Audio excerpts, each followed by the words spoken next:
Bom dia, pessoal. Vamos estudar hoje o capítulo 12, que fala do desenvolvimento do corpo humano. É um tema bem interessante. A gente vai falar um pouquinho das etapas da vida humana, passar rapidamente, de como é que se dá o desenvolvimento das células até a gente chegar no indivíduo formado. Falar um pouquinho dos tecidos que a gente tem no nosso corpo, sistema endócrino e metabolismo, mas envolvendo mais especificamente o desenvolvimento da adolescência, assim, os hormônios, né, principais que fazem esse desenvolvimento. E a gente vai falar um pouquinho desses hormônios, né, específicos, de 3 glândulas do nosso corpo, especificamente, que existem mais hormônios. Então, todo ser vivo, ele tem como característica geral, né, nascer, né, se desenvolver, reproduzir e morrer. Então, a característica básica de todo ser vivo é essa. Os seres humanos, eles vão passando por diversas transformações físicas, né? Que a gente vai formando estruturas ao longo, principalmente na adolescência, e mentais ao longo da vida. Então, a nossa pele se modifica, nossa maturidade, né, que são as transformações mentais, elas se modificam, nosso corpo se modifica. Então, a gente tem, em cada fase, a gente consegue identificar essas transformações. Falando um pouquinho das etapas, vamos dizer assim, a gente pode dividir em 4 etapas, basicamente: infância, adolescência, fase adulta e idosos.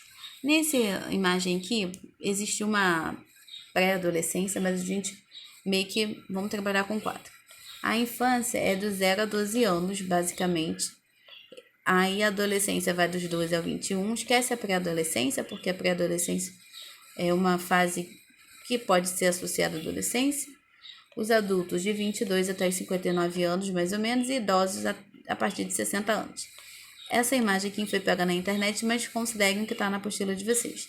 Então, se eu fosse corrigir aqui, 21 a 60, acima de 60, idosos. Tá, o que a gente vai ter?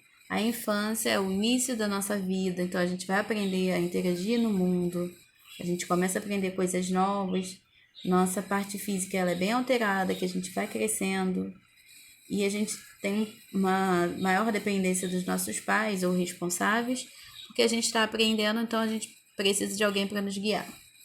Já a adolescência é marcada pela grandes transformações físicas e psicológicas, principalmente que é a puberdade, né, que é a parte do desenvolvimento da parte reprodutora dos adolescentes, que marca a fase inicial de uma adolescência, né? Então, as meninas vai sendo possível notar que vai ter alargamento dos quadris, desenvolvimento dos seios, elas vão começar a ter os ciclos menstruais.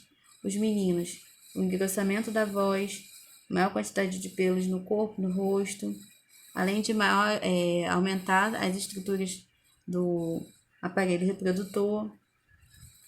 E tanto nas meninas e nas meninas, você vai ter o aumento da altura, crescimento de pelos em algumas regiões, como regiões genitais e axilas. Aí, à medida que a adolescência vai avançando, você sabe que vocês precisam estudar, e aí vai crescendo a responsabilidade. Fase adulta é o quê? Responsabilidade maior com trabalho. Aí as pessoas formam famílias, então a responsabilidade aumenta. Porém, tem uma parte boa, que é a independência financeira, né? E as mudanças físicas, elas já não ocorrem muito, a não ser que você faça algum procedimento estético. Ou, por exemplo, vá fazer alguma intervenção, academia, cirurgia, enfim. E a gente vai ter também a fase de idoso, que é quando os cabelos ficam brancos, começa as rugas, vocês vão ter maior quantidade de ruga. São pessoas com maior quantidade de experiência e maturidade. E a gente tem que pensar também que além do nosso corpo vai mudar algumas coisas. A nossa pele vai ficando mais fraca à medida que a gente vai envelhecendo, que a gente perde um pouco de água, né, nossas células, e a gente diminui também a quantidade de colágeno, que é uma substância que a gente tem na nossa pele que ajuda a dar uma elasticidade. Então, à medida que vai avançando aqui, a nossa pele vai tendo alterações, nossos corpos, enfim. São etapas que todo ser vivo vai passar, inclusive os seres humanos. Se a gente for pensar em quando tudo começou, nossa vida começa quando a gente tem um encontro do espermatozoide com o óvulo para formar o zigoto, que é chamado de fecundação.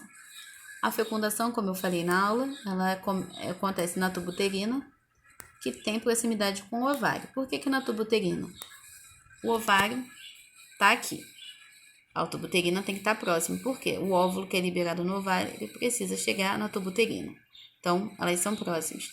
Uma vez que o óvulo chegue lá, é necessário que o espermatozoide saia do corpo do homem, chegue até o corpo da fêmea e nade, se transporte até a tuba uterina para que ocorra o encontro dos dois, que é a fecundação.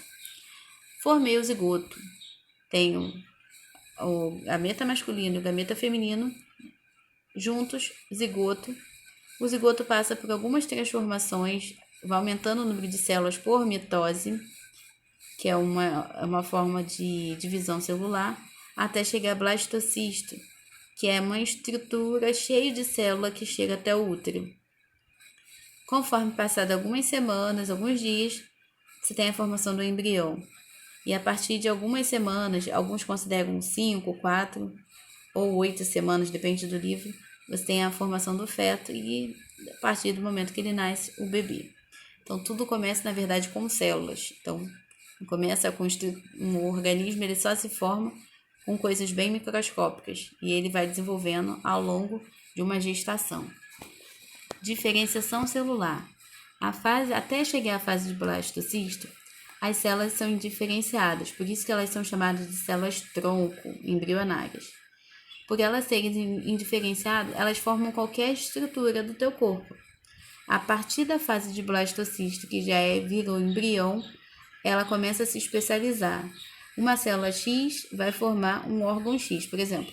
Uma célula que dá origem ao sistema nervoso, ela vai gerar o sistema nervoso a partir da passagem do blastocisto para embrião, que é justamente o que vai formar o embrião. Até blastocisto, qualquer célula vira qualquer coisa. Então, se a gente for ver aqui, o óvulo foi fertilizado, fundiu a parte interna dos espermatozoides, formou o zigoto. Clivagens é a mesma coisa de divisão. Fez uma divisão aqui em duas, fez uma mitose. Essas duas geram mais 2, 4 células, sempre geram o dobro. 8, chega na fase de 16, que é a mórula, que é uma fase que pode se transformar em qualquer coisa. Chegou na fase de blastocisto, que é o quê? As células se arrumam no cantinho e formam um espaço cheio de líquido aqui. Por isso que é blastocisto. Essa parte de vácuo aqui é chamada de cisto. Algumas semanas depois, esse blastocisto ele se implanta. Ele tá na tuba uterina, quietinho na tuba uterina. Depois que ele se arruma bonitinho, ele vem aqui, desce pro útero e fica implantado, ou seja, ele se adere ao útero. E a partir daqui vai se desenvolver o embrião. Então, o embrião, você tem com 2 semanas um monte de célula, 3 semanas, a partir de 4 semanas, esse embrião vai sendo formado direito. Até então, ele é um constituído de células. E à medida que vai avançando, até umas 8 semanas mais ou menos, ele é considerado embrião. Passou de 2 meses para 3 meses, que é quando os órgãos já estão sendo formados, ele já pode ser considerado feto, até a partir do nascimento dele. Então, o embrião até umas 8 semanas, vamos dizer assim, até os 2 meses de gestação, 2 a 3 meses. Depois disso, vira feto. Tá. Uma vez que você tem a célula que se junta, vai formando os tecidos do corpo, que formam os órgãos, que formam os sistemas.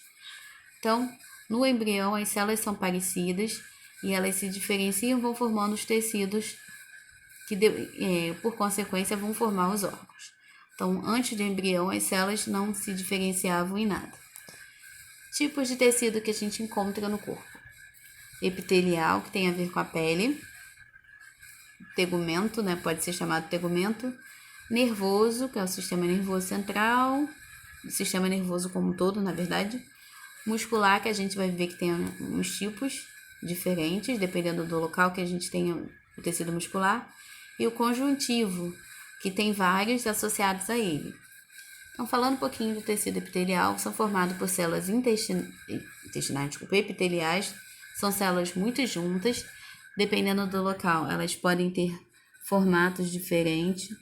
O pseudoestratificado são os dos pulmões. Você pode ter o formato de cubo, prismático, você pode ter pavimento com várias camadas, você pode ter circular, né, como se fosse um tubinho. Então, elas têm várias vamos dizer assim, características, formatos, mas todas elas formam as células epiteliais. Qual é a função de um tecido epitelial? Proteção e revestimento, porque a pele reveste nosso corpo e protege, a absorção de substâncias, e se a gente pensar nas glândulas, liberam secreções. Essas secreções elas podem ser liberadas internamente, como as glândulas do sistema endócrino, e externamente, são as glândulas exócrinas, que é o suor, a glândula mamária, que libera para fora do corpo. Endócrinas para dentro do corpo. Se for mista, como por exemplo o pâncreas, libera para dentro e libera para fora do corpo, vai depender da situação. Tecido nervoso. Quem é a célula principal que vai formar esse tecido? Eu esqueci de falar. Tecido é o conjunto de células. Então, para formar um tecido, eu preciso de várias células epiteliais. Assim como o tecido epitelial precisa de várias células epiteliais, o tecido nervoso precisa de várias células. No caso, cada tecido é formado por uma célula diferente. O tecido nervoso, neurônio, que tem essa cara aqui, formado por 3 estruturas. Dendritos, que é a parte externa, núcleo, que é a parte aqui do corpo celular, que é onde fica o núcleo, e o axônio. Por que a gente tem a comunicação do nosso corpo? Porque a parte do axônio de um neurônio se comunica com a parte do dendrito do outro neurônio. É como se eu botasse um outro neurônio aqui, nesse mesmo formato. O que você vai ter? O dendrito se comunicando com o axônio e vice-versa. E aí você vai ter essa transmissão de informações ou impulsos ao longo do nosso corpo, pelo tecido nervoso. Então, qual é a função básica? Transmitir as informações. Se eu estou com informação de calor, eu toquei em alguma coisa quente, essa informação ela percorre nosso corpo por impulsos nervosos através dos neurônios. Como eu falei, é uma comunicação do dendrito com o axônio, a parte terminal do axônio do outro neurônio. Então, eles vão passando impulsos nervosos. Esses impulsos nervosos eles são chamados de sinapses. Tecido muscular.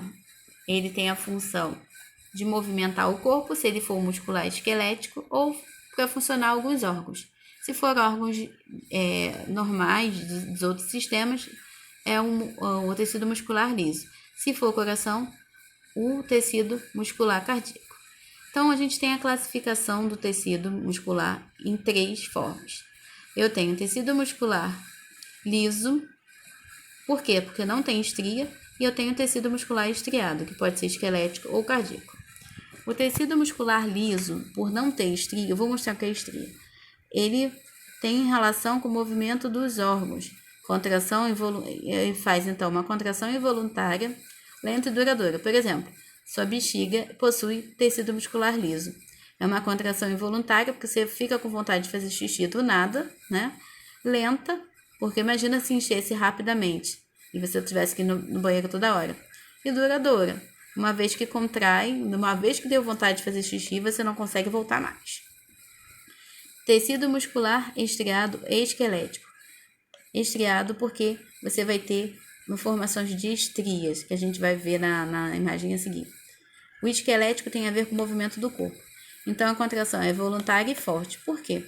Quando você fala assim, vou para academia, quem contrai teu músculo é você. Então, é voluntária porque não depende da vontade do teu corpo. Depende da vontade do teu corpo para poder fazer. Então, eu falo, vou me movimentar, você vai se movimentar. Tecido muscular estriado cardíaco. Contração involuntária, não depende de você. Ela vai acontecer você querendo ou não. Assim como o do muscular liso. É uma contração rápida e rítmica. Ou seja, o coração precisa bater rápido e de forma regulada. Se estiver fora desse contexto é porque você está com algum problema cardíaco. E precisa ser involuntário, que você não fala assim, pode bater coração, pode não bater. Imagina se você estivesse dormindo e esquecesse de falar isso. E aí seu coração ia parar no meio do sono, Deus me livre.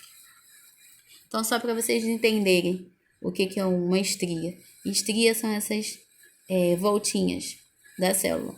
Então, muscular, estriado, esquelético, que é o do movimento, ó, o músculo do movimento.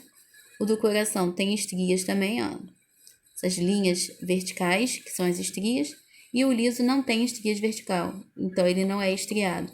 Movimento, por exemplo, do sistema intestinal, peristaltismo, né?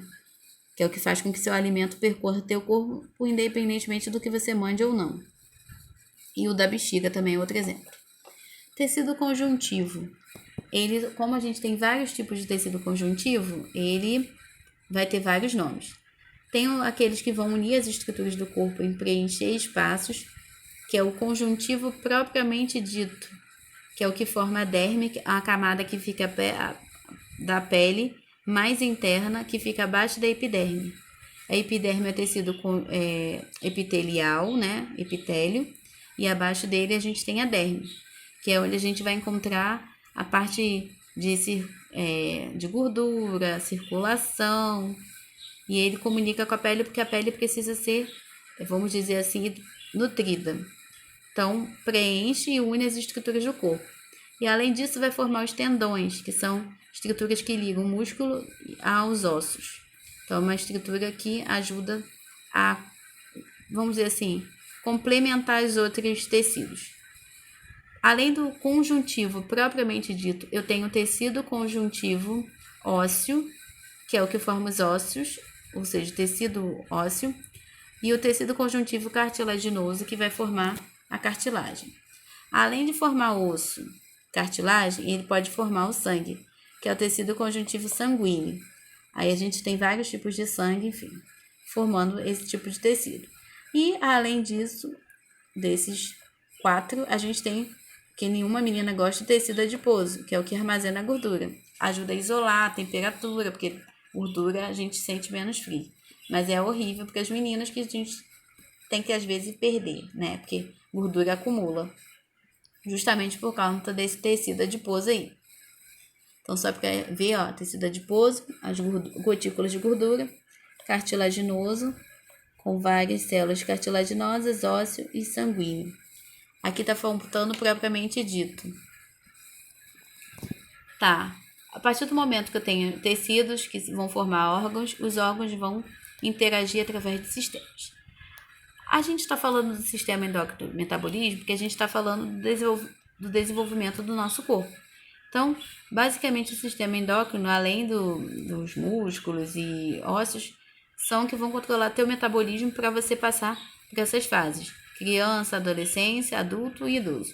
Então, o sistema endócrino tem a ver com metabolismo e o nosso sistema endócrino é formado por glândulas do nosso corpo.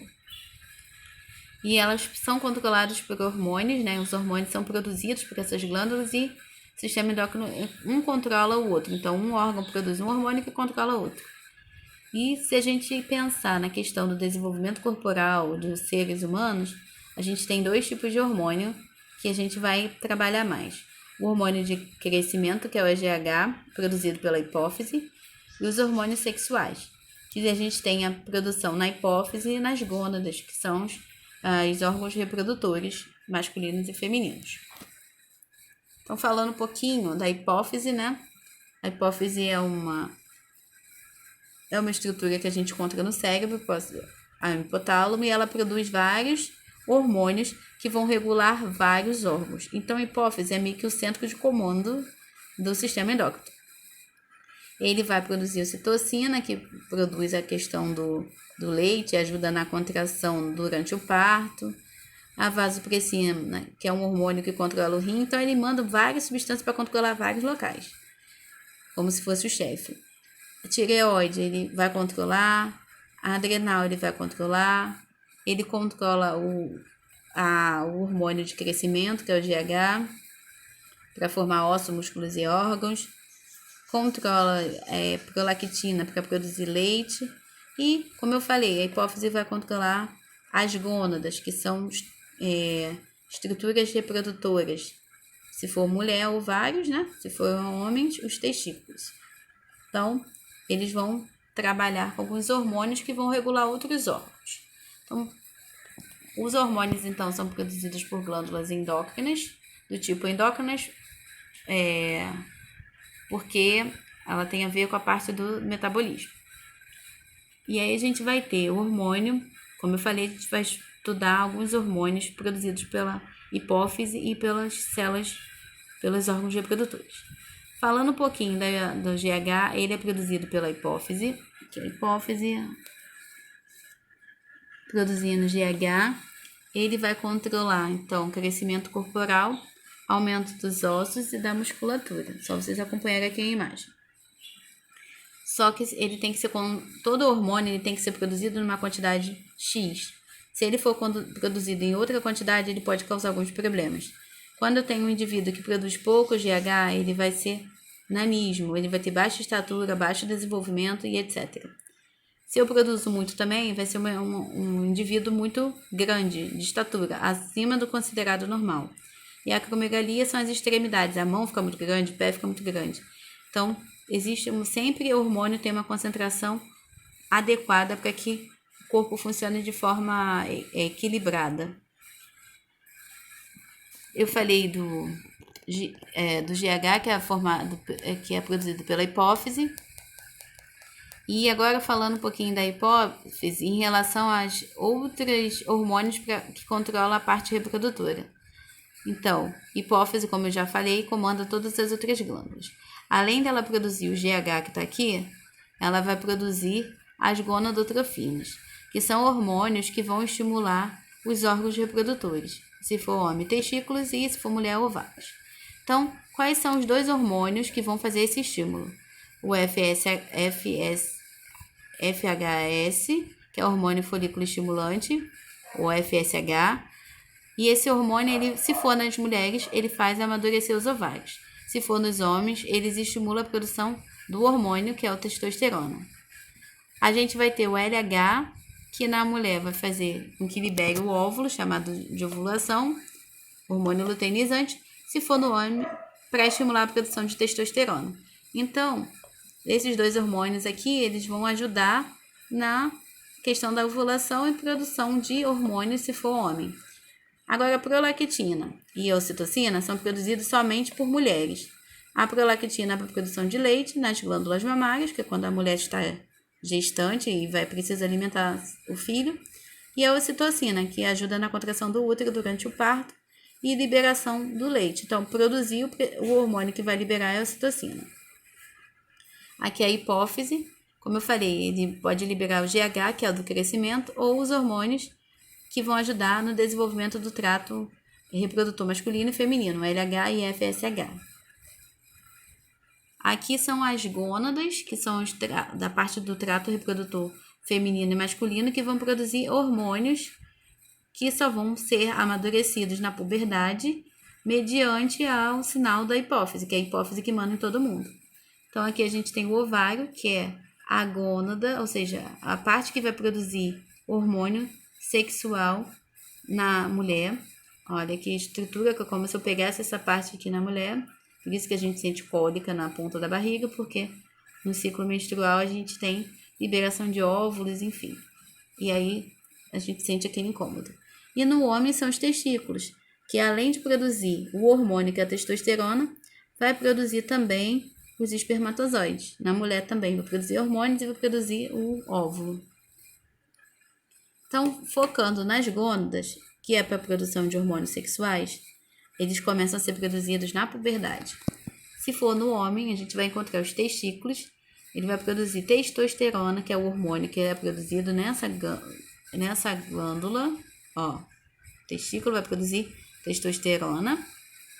E aí você tem a produção de espermatozoide e esse hormônio ajuda também no aparecimento das características secundárias masculinas, como barba,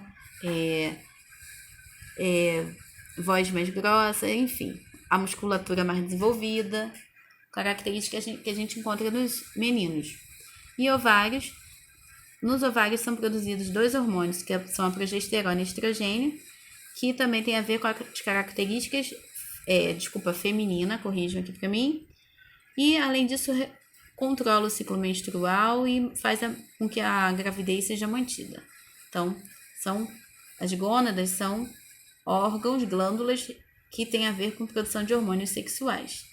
Então, só para recapitular, a gente tem duas glândulas, na verdade, 3 glândulas aqui.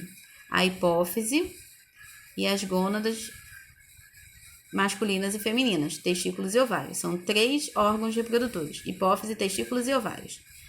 A hipófise vai produzir o GH, que é do crescimento, vai produzir o FSH, que é o que vai ajudar o ovário e os órgãos reprodutores masculinos a se desenvolverem. E, além disso, se for na mulher, vai produzir prolactina e ocitocina. Então, a gente falou da hipófise. E as gônadas, que são a parte de reprodutora mesmo, testículo, produção de testosterona e características dos meninos. E ovário vai produzir progesterona e estrogênio, que são as características das meninas, e vai ajudar no controle menstrual e manutenção da gravidez. Então, uma boa semana a todos e uma boa aula.